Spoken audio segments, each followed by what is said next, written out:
माता पार्वती की जन्म कथा। बहुत समय पहले की बात है, जब ब्रह्मांड के पालक भगवान शिव गहन तपस्या में लीन थे।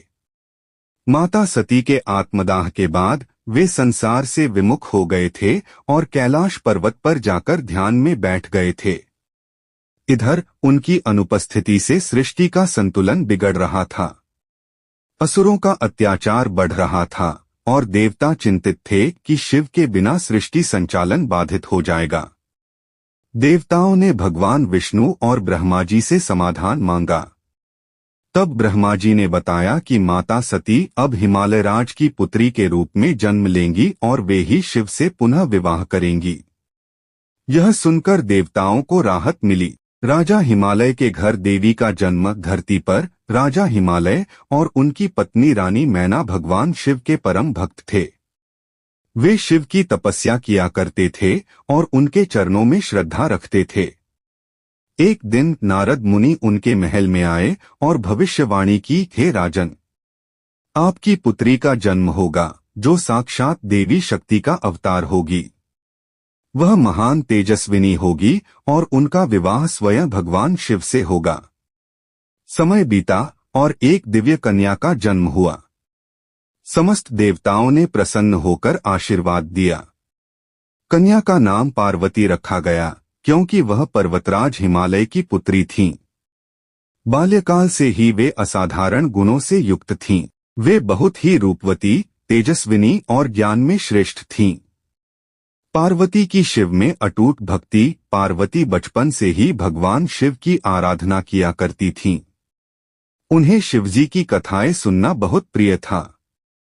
जब वे किशोरी हुईं, तो उन्हें ज्ञात हुआ कि वे ही अपने पिछले जन्म में माता सती थीं और अब उन्हें पुनः शिव को अपने पति के रूप में प्राप्त करना था। लेकिन यह इतना आसान नहीं था। भगवान शिव संन्यास धारण कर चुके थे और संसार की हर चीज से विमुख हो गए थे। उन्हें वापस गृहस्थ जीवन में लाने के लिए पार्वती को कठिन तपस्या करनी पड़ी। कठिन तपस्या की शुरुआत। पार्वती ने कठोर तपस्या का संकल्प लिया। उन्होंने वन में जाकर सबसे पहले केवल फलों का सेवन किया। कुछ समय बाद उन्होंने केवल बेलपत्र खाना शुरू कर दिया। फिर वे निर्जल तपस्या करने लगीं। उन्होंने हिमालय की गुफाओं में जाकर सर्दी, गर्मी और वर्षा सहते हुए कठोर तप किया। उनकी तपस्या इतनी प्रबल थी कि देवता भी प्रभावित हुए। इंद्रदेव को लगा कि कहीं पार्वती इतनी कठिन तपस्या से ब्रह्मांड में असंतुलन न पैदा कर दें। इसलिए उन्होंने कामदेव को भेजा कि वे शिवजी की तपस्या भंग करें, ताकि पार्वती को कठिनाई हो और वे तपस्या छोड़ दें। कामदेव का भस्म होना। कामदेव ने पुष्पबाण चलाया और भगवान शिव की समाधि भंग करने का प्रयास किया। लेकिन जैसे ही शिवजी ने अपनी तीसरी आंख खोली, उनकी क्रोधाग्नि से कामदेव भस्म हो गए। इससे पार्वती दुखी हो गईं, लेकिन उन्होंने अपने संकल्प को नहीं छोड़ा। शिवजी की परीक्षा। भगवान शिव पार्वती की भक्ति से प्रसन्न थे, लेकिन वे उनकी दृढ़ता की परीक्षा लेना चाहते थे। इसलिए उन्होंने एक बूढ़े ब्राह्मण का रूप धारण किया और पार्वती के पास पहुंचे। ब्राह्मण ने कहा, पुत्री, तुम इतनी सुंदर और बुद्धिमान हो, फिर क्यों एक योगी, सन्यासी और श्मशानवासी को पति बनाना चाहती हो? शिव तो सर्प धारण करते हैं, भस्म रमाते हैं और विवाह योग्य नहीं हैं।